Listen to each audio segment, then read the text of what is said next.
Hello friends, दोस्तों आज हम कुछ ऐसे वर्ड सीखेंगे जो डेली लाइफ की कॉन्वर्सेशन में इस्तेमाल होते हैं और इन वर्ड्स को मैं आपको ऐसे तरीके से बताऊंगा जो दुनिया का शायद सबसे आसान तरीका है कि आपकी समझ में झट से आ जाए। तो दोस्तों ये कौन से वर्ड्स हैं? ये वर्ड्स हैं दोस्तों neither, both, all, none and most. तो इनकी मीनिंग क्या है और इनको सेंटेंस में कैसे यूज़ करना है। अब दोस्तों किताबों में तो लंबी चौड़ी बातें लिखी होती है, मैंने इसको एकदम शॉर्ट में और दुनिया के सबसे आसान तरीके से समझाने की मैं आपको आज कोशिश करूंगा। तो पहला वर्ड है दोस्तों बोथ। बोथ का क्या मीनिंग है दोस्तों? बोथ का मीनिंग है दोस्तों द टू, यानी दोनों। लेकिन कैसे?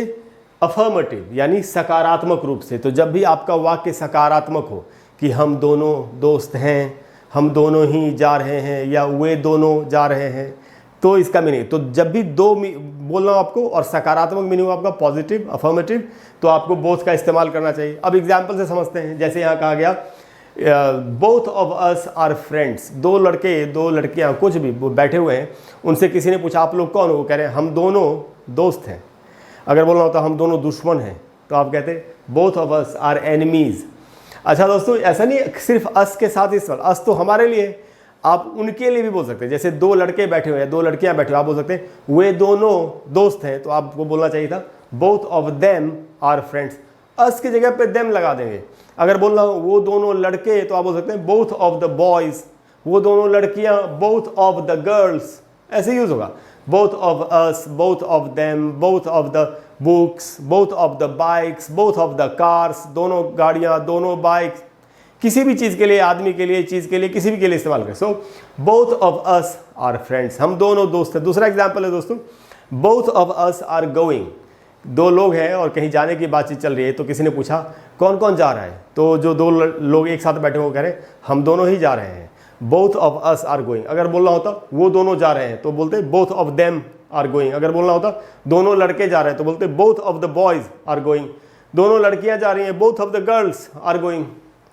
तो बहुत ही आसान है समझना इसको दोस्तों। तो बोथ का मीनिंग है तो, लेकिन सकारात्मक वाक्यों में सकारात्मक रूप से इस्तेमाल करेंगे। उसके बाद दोस्तों आते हैं नाइदर पर। नाइदर का भी मीनिंग है दोस्तों द टू, यानी दो, लेकिन कैसे? नेगेटिव रूप से, नकारात्मक रूप से। अब अगर बोलना हो हम दोनों में से कोई नहीं जा रहा, तो आपको क्या बोलना चाहिए? Neither of us are going. तो एग्जाम्पल सब समझते हैं। Neither of us like tea. कुछ लोग कह रहे हैं हम दोनों में से चाय किसी को भी पसंद नहीं है। Neither of us like T.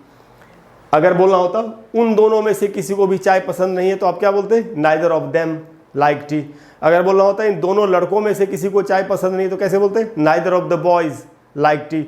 दोनों लड़कियों में से चाय किसी को पसंद नहीं है, neither of the girls like tea. दूसरा एग्जाम्पल है दोस्तों neither of us are going. फिर वही जाने की बात। तो किसी ने कहा, जो दो लोग बैठे हुए थे, हम में से कोई नहीं जा रहा, neither of us are going. अगर बोलना होता उनमें से कोई नहीं जा रहा, तो आप कहते हैं neither of them are going. आप समझ चुके हैं, मैं आपको बता चुका हूं। तो आपको अस की जगह per them, the boys, the girls कुछ भी लगा सकते हैं। तो दोस्तों दोनों का मीनिंग है दो, ये है सकारात्मक, ये है नकारात्मक। अब आते हैं अगले वर्ड पर। अगला वर्ड है दोस्तों ऑल। ऑल का मीनिंग हिंदी में तो आप जानते हैं सारे, लेकिन कैसे सारे? इंग्लिश में असल में क्या मीनिंग है? तो असल में मीनिंग है दोस्तों मोर देन टू।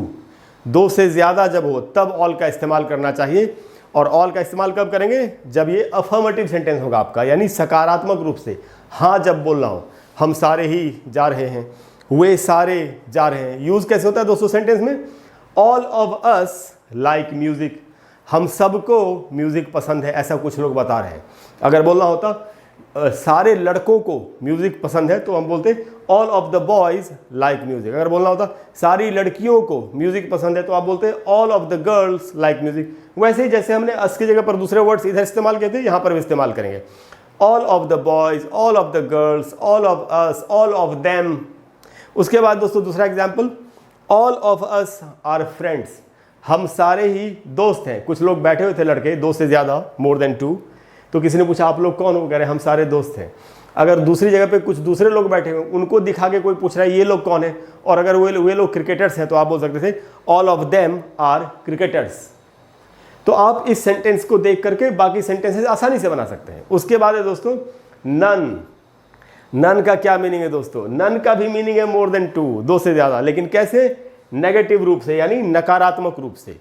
ऑल और नन दोनों का मीनिंग है दो से ज्यादा, लेकिन कैसे? ऑल पॉजिटिव है, नन नेगेटिव है। ऑल सकारात्मक है, नन नकारात्मक है।